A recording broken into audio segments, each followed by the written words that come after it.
Bien, la salud de Alberto Fernández, la salud mental de Alberto Fernández es complicada. Es complicada porque esperó 2 años para anunciar un plan plurianual que de alguna manera incorpore el acuerdo con el Fondo Monetario después de estar 2 años de hablar en contra del fondo, a favor del fondo. Las distorsiones que tiene mentalmente Fernández preocupan. Y yo creo que de alguna manera forman parte de esta idiosincrasia travestida que tiene el presidente de la Nación. ¿Qué opinas vos? Bueno, yo voy a lo económico, digamos. Ya tengo muchos problemas para hablar de economía, ni qué hablar si tratara de abrir un juicio fundado sobre los problemas que tiene el presidente Fernández, los problemas que tiene mentales, como decimos el presidente Fernández. Pero lo que señalas es interesante. El presidente, después de la derrota electoral del domingo, tuvo como un primer discurso que parecía bastante, yo diría, prudente y moderado, diciendo que iba a enviar este presupuesto o este programa plurianual. Digámosle a la gente que nos está viendo que en realidad en el presupuesto 2021 ya hay estimaciones que son plurianuales. Lo que pasa es que nadie le presta atención al presupuesto porque los datos y las proyecciones del presupuesto ningún agente económico las toma en cuenta para tomar decisiones, porque si la inflación no tiene nada que ver, el tipo de cambio, etcétera, etcétera, ¿no es cierto? Y además dijo el presidente que él iba a enviar en diciembre, va a enviar este presupuesto y que va a arreglar con el fondo. Yo en varios programas he dicho que hay como 2 discursos. Un discurso que yo suelo decir es para la tribuna, donde dicen, bueno, el Fondo Monetario, representante del capital financiero internacional, no nos vamos a arrodillar, y que forma más que nada parte de lo discursivo, digo yo. Y he dicho en varias oportunidades, me parece que lo ha confirmado ahora el presidente, que el gobierno finalmente va a arreglar con el Fondo Monetario, ¿no? Sí. Digamos una cosita sobre el fondo, aunque en alguna oportunidad hemos hablado. Yo le voy a pedir al director que ponga una placa, aprovechando que a raíz de que usted ha venido, Fonseca, tenemos este hermoso wall, que además es una prueba del avance tecnológico. Del avance tecnológico del canal, de la voluntad innovadora que tienen los directivos del canal, etcétera. Digamos, ¿por qué hice esa placa? Bueno, el Fondo Monetario se creó en 1944 en una reunión en un lugar que se llama Bretton Woods, y allí fueron básicamente los países que se sabía iban a ganar la guerra, ¿no? Argentina no fue invitada en el 44, entre otras cosas porque había demasiadas simpatías con el eje, y muchos en Argentina creían que la guerra le iba a ganar la Alemania nazi. Fíjate vos, fue en junio del 44, todavía París no estaba liberado, porque los aliados entraron a París en agosto del 44, todavía no habían entrado. Todavía De Gaulle, el patriota francés, no había expresado aquella frase de París destruido, pero París liberado, ¿no? Algo así era la frase. Bueno, pero digo, se reunieron no eran muchos países. Francia estuvo como una misión representada, porque todavía estaba ocupada. Y allí se creó el Banco Internacional de Reconstrucción y Fomento, que hoy se llama Banco Mundial, y el Fondo Monetario Internacional. Sí, los que iban a ganar la guerra sabían que la economía mundial no se podía recuperar si no había moneda. Desde la crisis del 30, la Gran Depresión, bueno, hasta el comercio internacional en el último año anterior a la guerra, es decir, anterior al 39, todavía no había recuperado los valores del 29. Entonces, a mí me parece que con mucha visión, quienes participaban en ese momento, dijeron, bueno, vamos a crear un organismo para regular el sistema financiero internacional, porque sin moneda no va a haber comercio internacional que crezca. Entonces, en el 44 lo crearon. En la actualidad, hay 190 países en el fondo, 190 países integran el fondo. Pero le voy a pedir que volvamos al anterior, si es posible. Pues me falta decir una cosa. El directorio, que es el board, hay 24 directores, pero quería mostrarte esto. Hoy me estuve fijando cuáles son los 4 países que más le deben al Fondo Monetario Internacional Y ahí vamos nosotros primero. Argentina, Egipto, Ucrania y Pakistán son los países que más le deben al fondo. Bueno, el presidente dijo muchas veces que él no creía en los planes económicos. Es la placa siguiente. Claro. Me fijé y en un artículo que salió el 19 de julio en Financial Times, el presidente dice, yo no creo en los planes económicos sino en las metas. En sentido técnico, las metas forman parte de un plan. Claro, un plan son metas e instrumentos para llegar. Claro. Bueno, yo dije el martes pasado, me parece que fue, que si el presidente no creía en los planes económicos, más vale que empezara a creer, porque después de las elecciones y con prescindencia del resultado electoral, iba a tener que acordar con el fondo. Y eso fue el 19 del 7. ¿Qué es lo que dijo ahora el presidente? Lo que vos mencionabas. Dijo, en la primera semana de diciembre vamos a enviar al Congreso un proyecto de ley que explicite el Programa Económico Plurianual para el Desarrollo Sustentable, un nombre así muy grandilocuente, pero bueno, digamos, uno tiene que estar contento que el presidente ha empezado a creer en los planes, que no creía hasta julio. Y dice que contemplará los mejores entendimientos que nuestro gobierno haya alcanzado con el staff del fondo. Está claro que vamos a caminar hacia un entendimiento, o esa es la voluntad.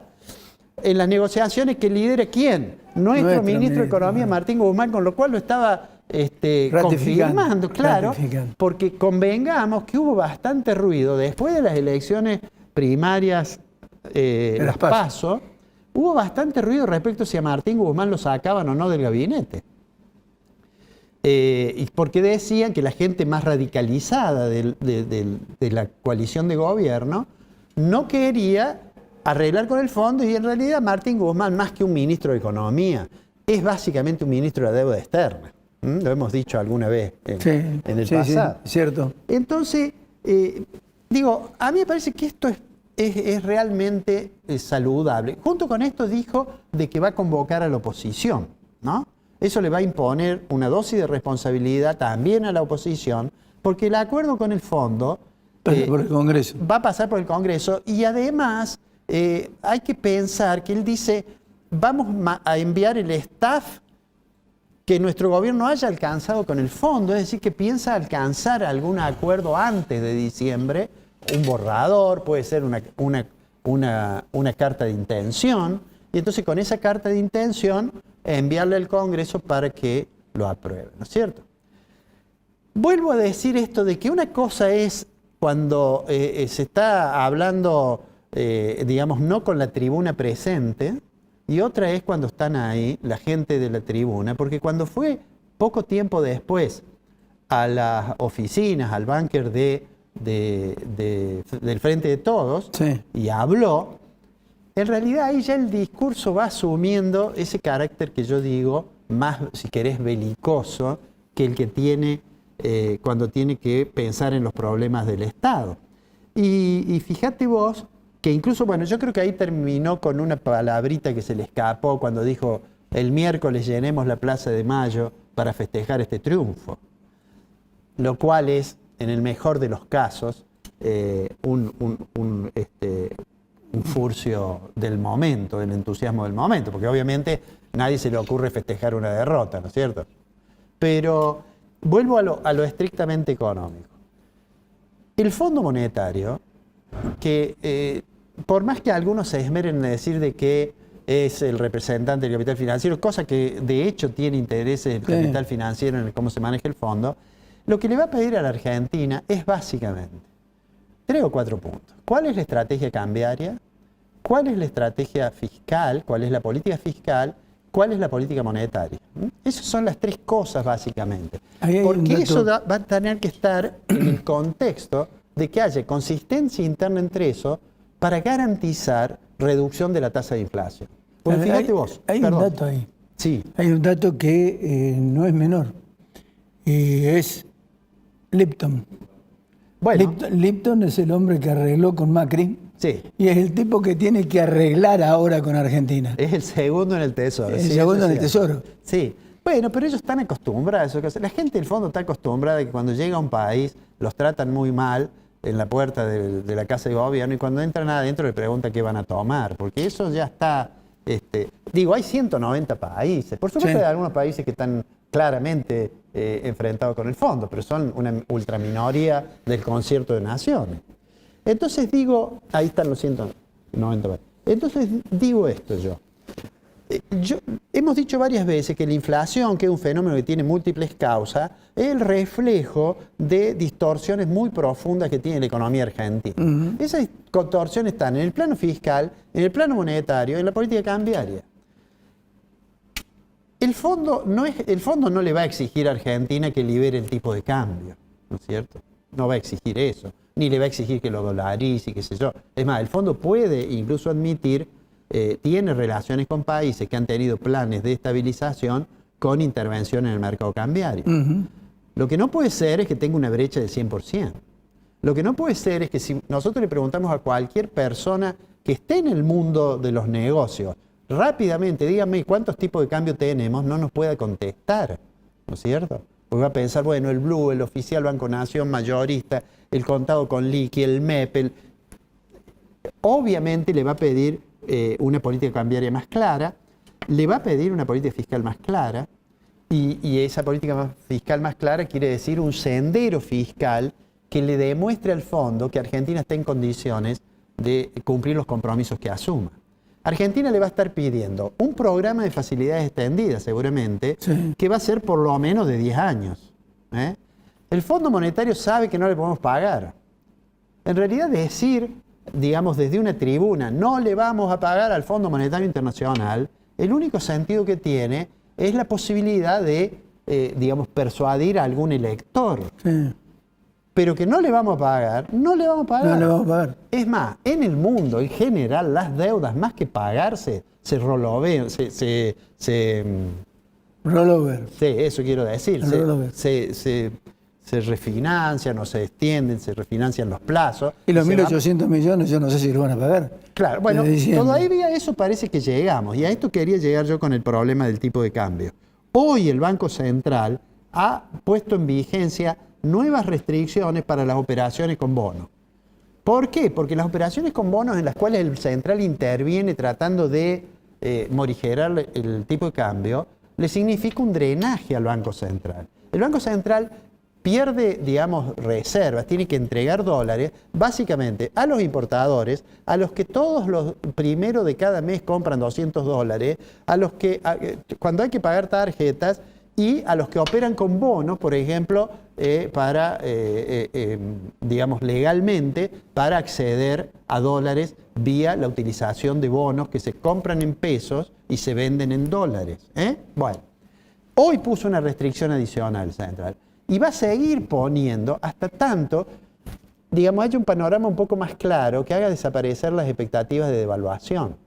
Para eso también sería interesante que el central y el gobierno tenga una estrategia de modificación del tipo de cambio, eso que se llama crawling peg, que es todos los días devaluar un poquito. Sí. Ha venido devaluando todos los días un poquito por debajo de la inflación. Sí. Y lo ha hecho para que sea una especie de ancla nominal.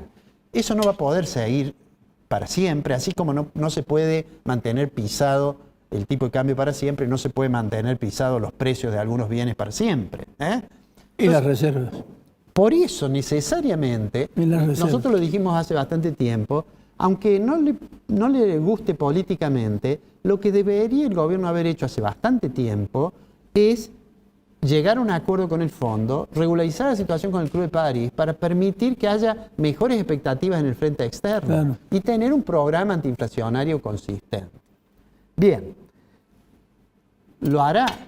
Bueno, tiene que convencer también a su frente interno, pero ese es un problema ya de política que se lo dejo para que opinen los que se dedican a eso. Que a propósito, hoy tenemos, como vos dijiste, un diputado recién elegido al cual seguramente le vamos a preguntar algo. En síntesis, Ricardo, más allá de lo que se dijo, el gobierno quiere acordar con el fondo. Y más allá de lo que se dijo, el gobierno va a aceptar algunos condicionamientos que le imponga el organismo internacional de crédito. Ahora, a mí me preocupa algo. Me preocupa, digamos, el condicionamiento que el fondo le imponga a la Argentina en materia de políticas internas.